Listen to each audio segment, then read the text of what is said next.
Magandang araw. Ako si Erin Pagaduan at kagrupo ko si Stanley Garcia. Kami ang Group 16 sa Araling Panlipunan 10 at tatalakayin ko ngayon ang dinastiyang politikal o ang konsepto ng dinastiyang politikal. Una, ano nga ba ang dinastiyang politikal?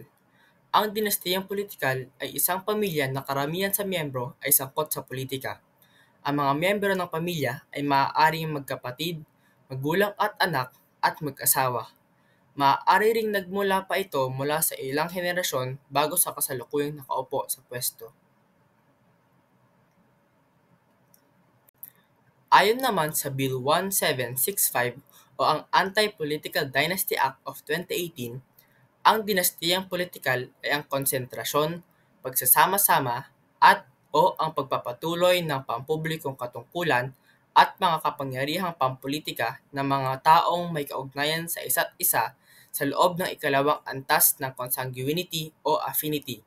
Ito ay ang iyong anak, asawa, magulang, mga lolo at lola, kapatid, at apo. Bakit nga ba nila sinisimulan ang dinastiyang politikal? Ano ang kanilang layunin? Kapangyarihan at impluwensya. Nais panatilihin ng mga politiko ang kanilang posisyon, impluwensya, at kapangyarihan upang makontrol ang kanilang baluarte o ang lugar na kanilang pinamumunuan. Maaari rin na nais ipagpatuloy ng isang politiko ang kanyang ideolohiya o plataporma o mga proyekto sa isang lugar sa pamamagitan ng dinastiyang politikal. Ito naman ang checklist o mga salik para mapabilang ang isang pamilyang nasa politika sa dinastiyang politikal. Una, may konsentrasyon sa isang lugar o sa posisyon.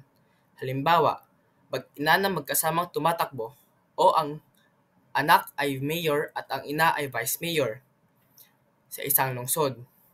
O kaya naman magkapatid sa Senado, tulad ng nakikita natin sa Senado natin sa panahon ngayon. Pangalawa, may kaugnayan sa isa't isa sa loob ng ikalawang antas ng consanguinity o affinity.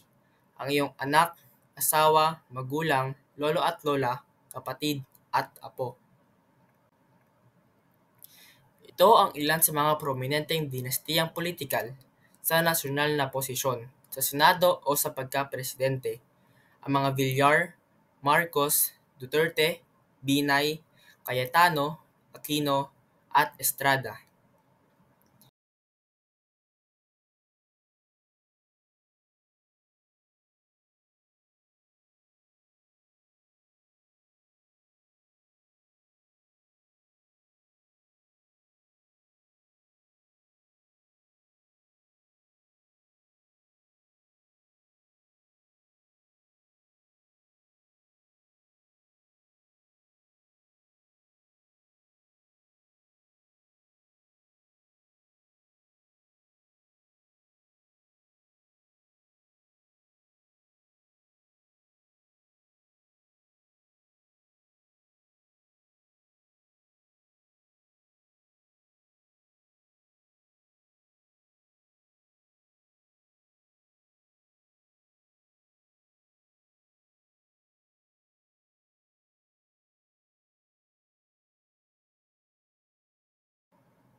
Ito naman ang isa pa, ang Inares mula sa Rizal Provinces. Nariyan si Casimero Inares, Nini Inares, June at Nina Inares na tumatakbo para sa re-election, si Rhea Inares, Rosal Inares at si Mia Inares.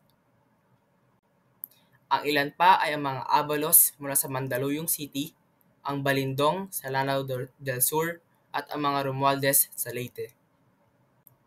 Paano nga ba nasisimulan ang mga dinastiyang politikal at paano sila nananatili? Una, sinusuportahan ng mga mamamayan ang ibang miyembro ng pamilya ng isang politiko dahil sa mga plataporma at mga nagawa na nito. Pangalawa, kadalasan, pangalan o apelyido na lamang ang tinitignan ng mga botante at hindi na ang individual na kandidato. Pangatlo, walang nais na kumalaban sa isang dinastiyang politikal dahil sa walang kakayanan na manalo laban sa prominenteng pangalan.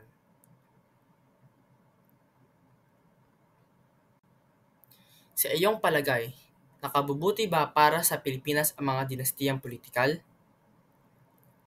Hanggang dito na lamang ang aking presentasyon. Maraming salamat.